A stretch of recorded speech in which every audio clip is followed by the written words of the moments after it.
Hello everyone, magandang oras sa ating lahat. Welcome to my videos. Maraming salamat sa panonood at lalo na sa mga nag-subscribe. Thank you guys, at kung bago ka pa lang dito sa aking videos, huwag kalimutan mag-like, comment, share, and subscribe para updated ka sa aking mga bagong upload na mga videos na mayroong magagandang kasaysayan at halaga tungkol sa ating mga barya. Guys, ito yung $1 coins ng United States of America na si William Henry Harrison. Mayroong taon na 1841, 2009. Demint mark ito guys. So bago tayo magpunta guys doon sa ating selling online na inasahan tungkol sa mga presyo nito, tapusin muna natin guys ang kanyang features. Dahil napaka-importante rin na malaman natin ang tungkol dito sa baryang ito guys. So ito yung features nyo guys. Ang issuer is United States. Period, Federal Republic, 1776 ang kanyang date. Ang type naman ito is circulating commemorative coin. Year 2009. At demint mark ito guys. Ang value is $1. So sa atin guys sa Pilipinas ay 50 pesos. So ang kanyang currency ay dollar, 1785 ang kanyang date. Ang composition naman ay manganese, brass, clad copper. At may timbang ito na 8.11 grams. Ang diameter naman 26.5 mm. Thickness 2 mm. Ang shape is round.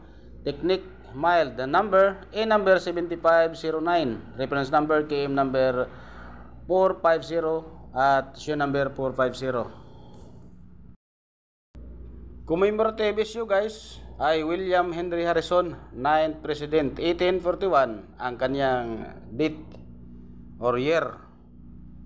Ang series naman ito ay Presidential $1 coin.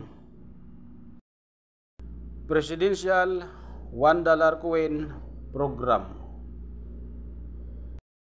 At ito yung ating obverse guys. Si William Henry Harrison, the 9th President of the United States in 1841 and the first president to die in the office from February 9, 1773 hanggang April 4, 1841 ang kanyang date. So ito yung short story ni guys.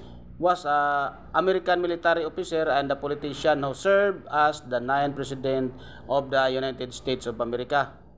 Si Harrison died just 31 days after his inauguration as the presidential or as a president in 1841, making his presidency the shortest in the United States of America history.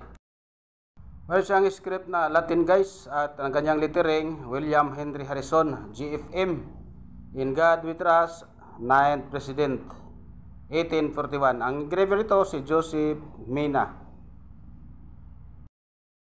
At ito naman ang ating reverse guys, ang Statue of Liberty. At ang kanyang script naman ay Latin din. Lettering United States of America, DE. $1. $1 DE. So ang engraver naman si Don Everhart. So ang age, si engrave with date and the motto. The age lettering on the presidential and the Native American dollars can be in the position A or B.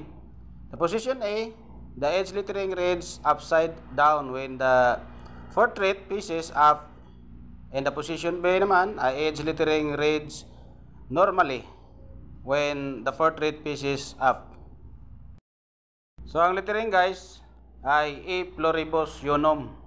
May year na 2009 at demint mark ang kanyang nakatatak. At ito naman ang ating mints. D, United States Mint of Denver, 1906 ang date. Ang P naman ay United States Mint of Philadelphia, 1792. At ganoon din sa ating San Francisco guys. Ang San Francisco naman ay 1854. So ang ating 2009 guys na 62%, meron siyang very good na very fine na 64 pesos. Ang kanyang extra fine 80 pesos.